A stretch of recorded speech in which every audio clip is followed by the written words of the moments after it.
Okay, so straight up, how's Soundwave been so far? It's been great so far. Soundwave has been great so far.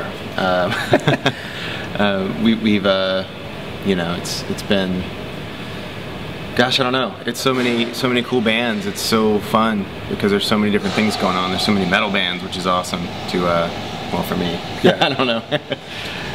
It's been good. The crowd's been great. They stuck around to the end of the night to see us. We played the last slot on our stage, and you know, you never know. So it was cool that they stuck around and watched us. It started out with a bang too, because the day before the first Soundwave, Metallica threw like a barbecue and like a party for like all the bands. So it was kind of like, we're kind of like walking around being like, oh look, it's Scott Hand and it's Kirk Hammett, and like we're like geeking out on all the like kind of metal superstars that are there hanging out. It was fun. Pretty awesome. So who are you checking out in between sets and after you guys have been playing or beforehand? I love this band called Ghost from Sweden. They're a metal band, but they're kind of more, they almost sound like more classic metal. It's not necessarily super heavy, but they dress in these really amazing costumes and they kill it. They're a really good band. I went and checked out Gallows, who we had actually played with in the past at Rose Rock years ago. They're just awesome, brutal. Good energy. Yeah. Craziness, yeah. So we'll move on to your album now that you released 9 months ago. Sort of 9 months on, looking back on it, how was the whole process, and are you happy with where it's at right now? Yeah, I think Go was a record that we'd wanted to make for a while, and just we found ourselves at a point in our lives and our career where we just, you know, we had no label. We didn't know what the future held, and we were able just to kind of relax and take a deep breath and just make music that we didn't think about too hard. We didn't have anyone telling us what to do, and we were very happy with the way it turned out. Yeah, the process was actually somewhat refreshing to almost get rid of all the pressures of, like, you know, the label and all the stuff that you're dealing with, and just kind of have us 5 dudes sitting around writing music, making music was refreshing. So you went out alone to make this album, yet it's still got the distinctive Motion City Soundtrack sound. Do you think that's an achievement in itself? I think so. I mean, I think it's always a fine line where, as a band, you always want to push yourself and you always want to do new things, but you also want to keep your fans on board with you. And I think, fortunately for our band, just the nature of our instrumentation and our singer has a very distinct voice, so I think we can get a little risky and take some, you know, we can get experimental, take some risks, and it still will have our stamp on it, so to speak. Was it a conscious decision to make it not as in your face as My Dinosaur Life? I mean, just on a production side, I think so. You know, I think it's not something we went into the studio and said we don't want it to sound like this and that, but I think as we went and we realized the songs had a slightly different kind of feel to them, we didn't think that super upfront, you know, smack you in the face kind of slick production would be as appropriate for these songs. Or at least that's my opinion. I don't know. It's not really something we talked about, really. Not at all. It kind of, it almost kind of formed itself, like, as we were writing the songs. I feel like we've never really set out with any album to write a specific kind of album.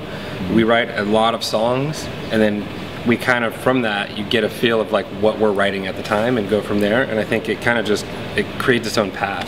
Do you all write together? Mm-hmm. Yeah. We do, and we write separately and together. A lot of times ideas start out separately, we bring them together, and then we all spin it our own way and put our own parts on. So you're well known for your clever, sort of well-constructed lyrics. Do you ever have to look back on it and sort of simplify it a little bit, like you just go too over the top with them? Yeah, definitely. There's been times where Justin, well, even down to specifically he wants to use, like, before he's even written a song, he knows that he wants to use this word in a song. And it'll be a ridiculous word that, like, it just never fits, and we kind of sometimes have to be like, all right, that's just not going to work this time. Do you know any of the words that he'd come up with? I can't remember, but, you know. What? Well, it's not necessarily like one of these crazy words that he wanted to use, but there was one line in a song called Together We'll Ring in the New Year on Commit This to Memory. He wanted to say, I wish I had a beer. And we were like, that just does not sound eloquent. It does not sound nice, and where that line should sound really nice. So we finally talked him out of that.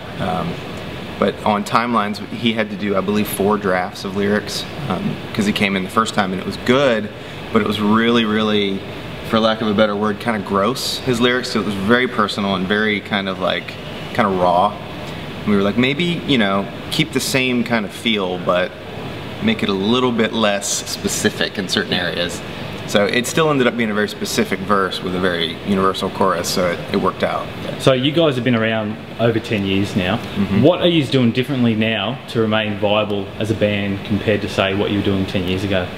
We're not much has Not changed, much difference. really. I mean, we try and tour, you know, as much as we possibly can.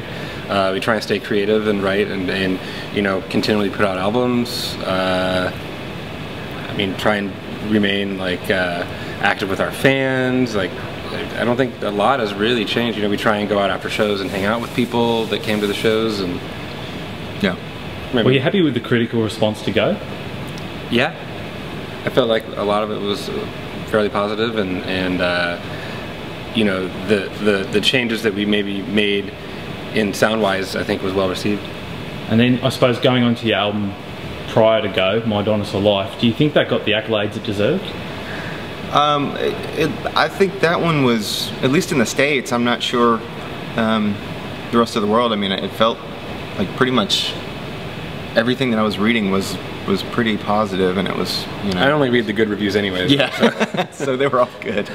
Okay, now outside of, I suppose, your album and Soundwave, what else are you going to be doing while in Australia, or what have you been up to already?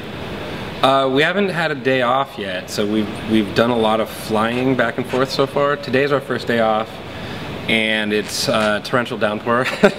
So, I don't know, buy an umbrella maybe? Yeah, I'm doing laundry today. It's exciting. I'd like to, we'll have a day off in Perth, so hopefully the weather will be nice. We can maybe go to the beach, see something beautiful. And then tomorrow we fly to Sydney, but it's a travel day, so we'll have the evening off, so hopefully we'll find something to do there. Hopefully the weather will be good. Bars and restaurants, it looks like, if it's raining, because we can't do a lot of outside stuff. Have you done the whole koala thing yet, or was that on your last trip? Yeah, we did that. A couple times. A few times ago, yeah. Oh, well, thanks for speaking to AMH TV today, guys. Thanks for having us. Yeah.